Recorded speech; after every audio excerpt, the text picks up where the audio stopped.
Bismillahirrahmanirrahim. Assalamualaikum warahmatullahi wabarakatuh. Waalaikumsalam.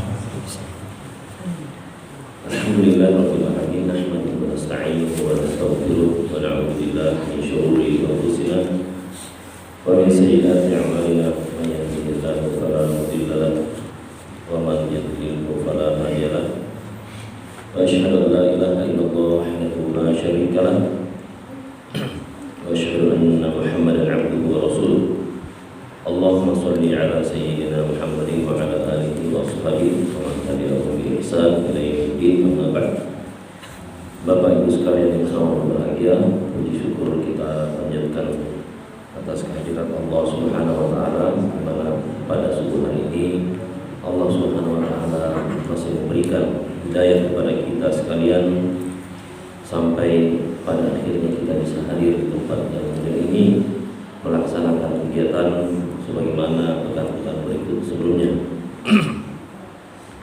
Salam dan taslim semoga senantiasa tercurahkan kepada baginda Rasulullah sallallahu alaihi wasallam. Allahumma shalli ala sayyidina Muhammad. Baik Bapak Ibu sekalian, kami melanjutkan materi kita sebelumnya tentang masalah puasa ya. Karena ini materi kita ini kita lanjutkan terus karena ini kita dalam rangka menghadapi bulan suci Ramadan. Pada pertemuan sebelumnya kita telah membahas tentang bagaimana fadilah tentang puasa itu sendiri, dan insyaallah pada hari ini kita akan membahas tentang hukum puasa.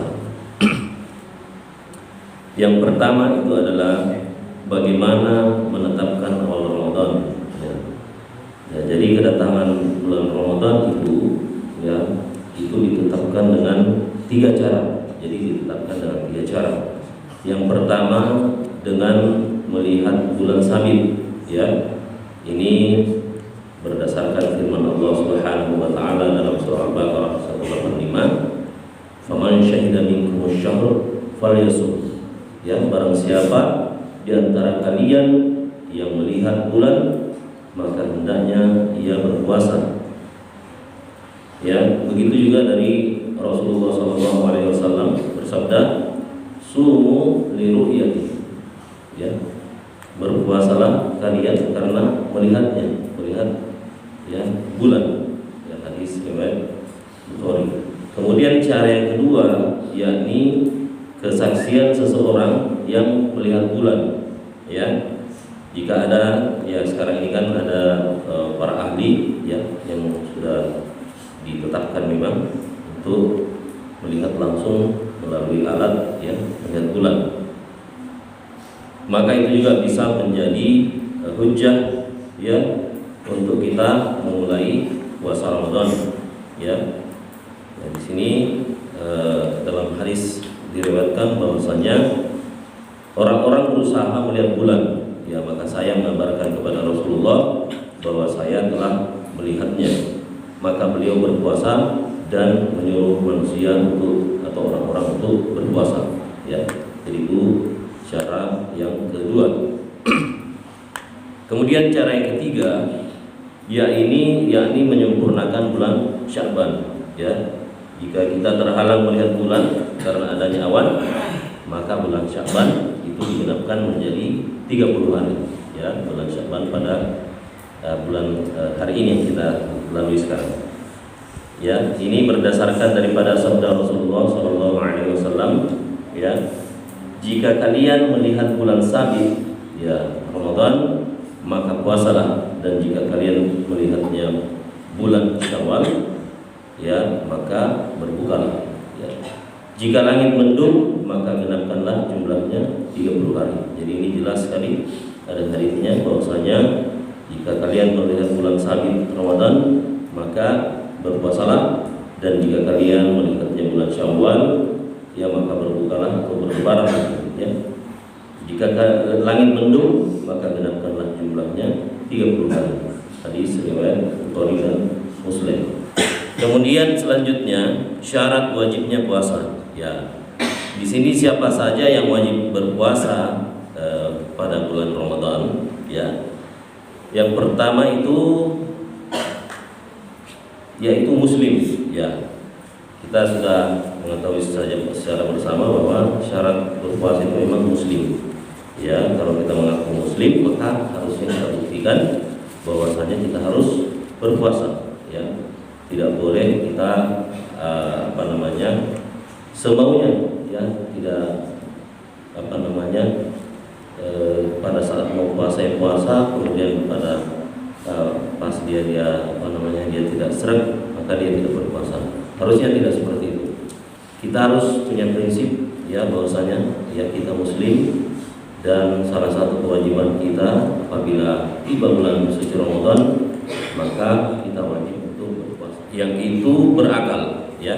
Ini juga salah satu syarat, ya, wajibnya mereka untuk berpuasa.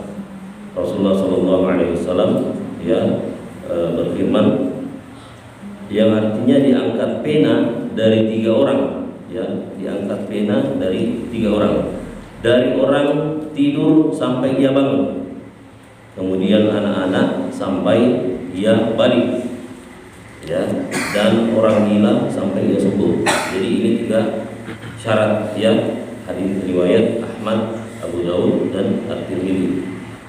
Jadi hukum orang yang tidur boleh, ya, pada saat dia berpuasa, ya. Kemudian tetapi ini tidak berarti bahwa boleh, ya, itulah dijelaskan buku ini, tidak boleh tidur sepanjang hari, ya. Jangan kita berdalih bahwa ada hadisnya begini kita bisa tidur terus, ya, tidak boleh, ya. Kemudian juga di sini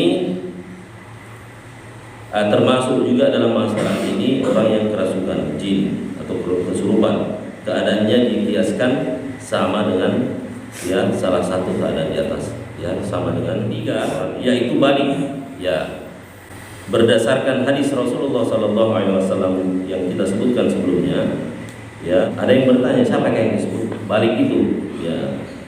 Yang di sini ada juga penjelasan di buku ini. Untuk menjawab pertanyaan ini, para ulama sudah menyebutkan beberapa hal yang bisa dijadikan tanda seorang balik. Yang pertama, ya, di sini ihtilam atau biasa, ya, disebut mimpi basah. Di sini buku ini sudah menjelaskan umumnya terjadi pada remaja putra. Kemudian yang kedua, tumbuhnya rambut kasar pada daerah farji atau kemaluan. Yang ketiga, telah mencapai usia 15 tahun. Jadi kalau yang kedua ini mendapat sudah masuk syaratnya, tapi dia belum mimpi basah, ya, kemudian belum tumbuh bulu pada kemaluannya, tapi dia sudah 15 tahun. Jangan dia bilang saya belum balik, atau dia sudah 20 tahun dan saya belum pernah mimpi begitu. Ini tetap sudah menjadi syarat, ya, kalau sudah mencapai 15 tahun, ya.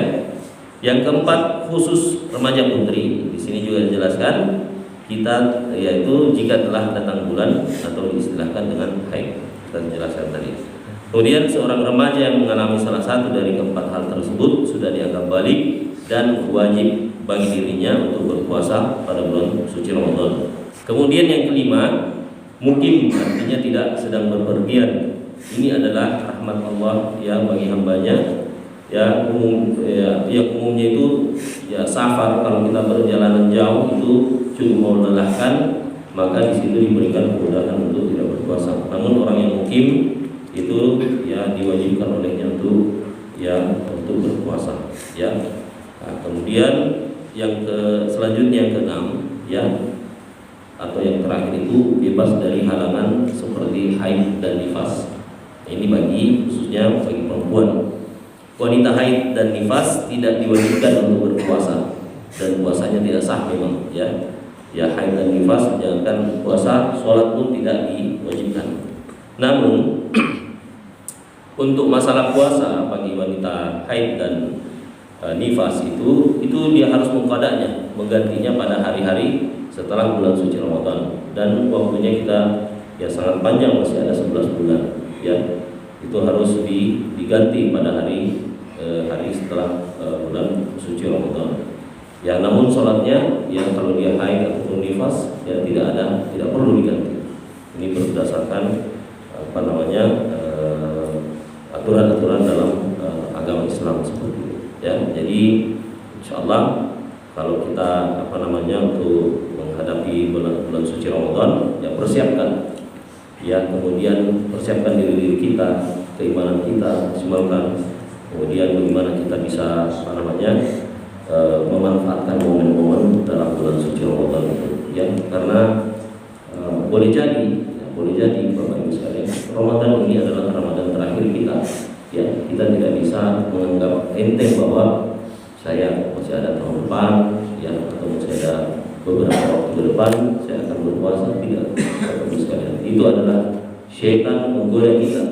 Memang syaitan begitu menggoda, ya sudahlah jangan dulu puasa, jadi bodoh terus kita, ya dan ini yang harus kita tahu, dan ini salah satu jerat-jerat daripada jaringnya syaitan untuk mengelabui kita untuk meninggalkan kewajiban kita berpuasa pada bulan suci Ramadan. Mungkin ini yang bisa kita sampaikan pada subuh hari ini. Insyaallah kita lanjutkan pada pertemuan berikutnya. Kami tutup dalam doa majelis. Subhanallah wa bihamdihi, asyhadu an la ilaha illa anta, astaghfiruka wa atubu ilaik. Wassallallahu ala nabiyyina Muhammad wa sallam. Walhamdulillahirabbil alamin. Assalamualaikum warahmatullahi wabarakatuh.